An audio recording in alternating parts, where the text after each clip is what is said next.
Hey guys, so today we're going to talk about keto on steroids, okay? Extreme weight loss. This is not for everyone. It's for those people that need to lose some quick weight and some people that want an unfair advantage and want to just dive in and do whatever it takes to lose weight healthily and fast, okay? So typically when you do keto, you have 5% carbohydrates, 20% protein, and these are calories, total calories, and 75% fat. Okay, so that's typically what you would do. What I'm going to recommend is slightly different. We're going to give you 5 hacks or strategies, okay? Starting with number 1, normally you would do 20 to 50 grams of carbs to do the 5%, right? We're going to bring the carbs down to 0, okay? So yes, this is extreme. It's not for everyone, but think about it. The amount of carbohydrates determine how deep into ketosis you're going to go, okay? So we want to go in there hardcore.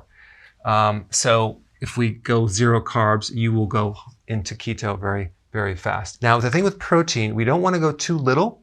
We don't want to go too much. If we go too little, you may start losing muscle mass. We don't want that, and you might feel weak because you need protein to replace body tissue. If we go too much, it's going to bog down your liver and kidney, and also it can potentially spike insulin. We don't want to do that. The sweet spot is between 3 and 6 ounces.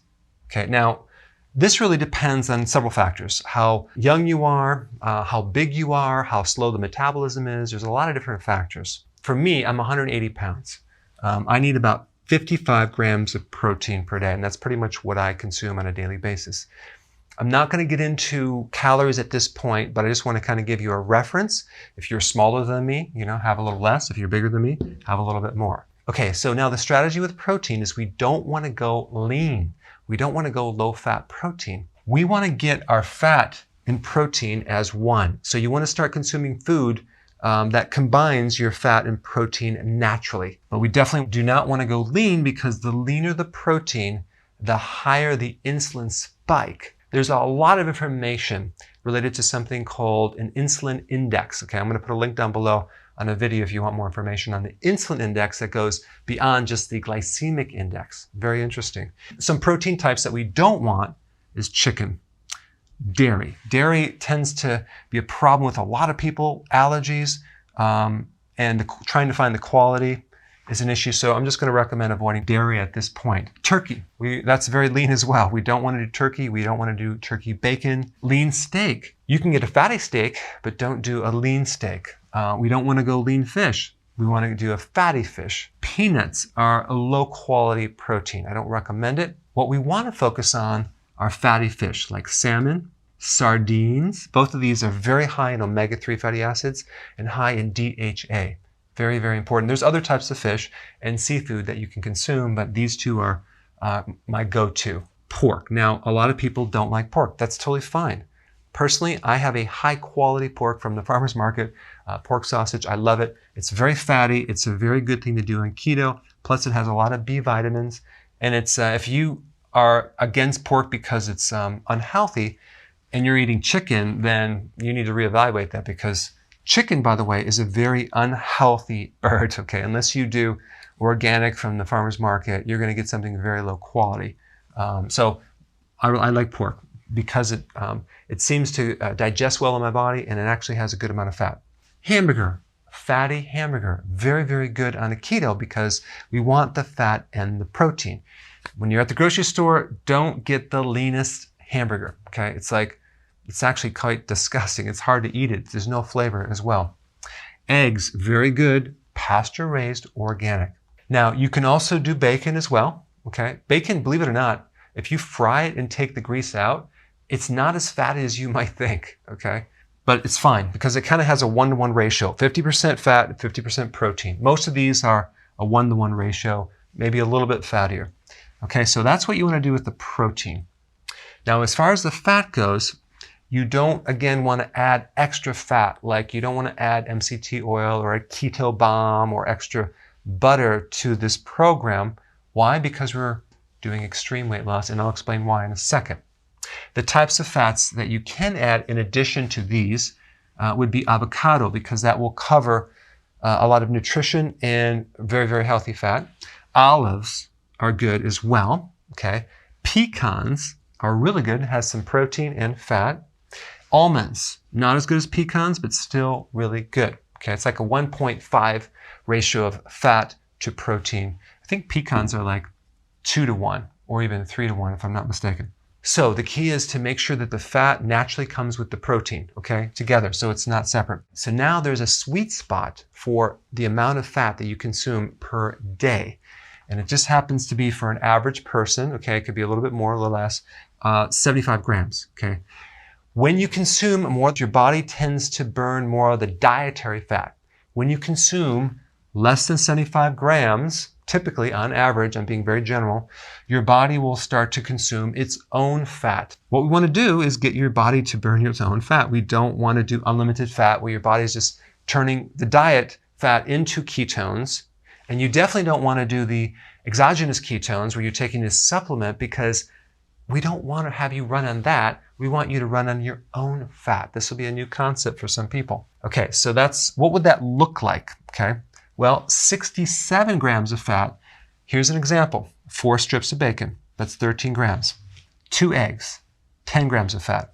4 ounces of steak, 24 grams, okay, of fat. 1 ounce of pecans, 20 grams of fat. So 67 grams of fat would be a perfect amount of fat to help you get into fat burning. Now, we don't want to start going extreme low fat. We don't want to go low fat. So we don't want to go below like 50 grams of fat, okay? 50 to 75, I think, is a really good number because we need these fats for a lot of different reasons. It's going to help you get into ketosis. It's going to support the brain. It's going to give you fat-soluble vitamins, omega-3, essential fatty acids, and a lot of other things. That's what we do with the fat. That's what we do with the protein. Leafy greens, okay? Why? Because 2 things. Number 1, we need our potassium, magnesium, nutrients, vitamins, that type of thing, which is very, very important.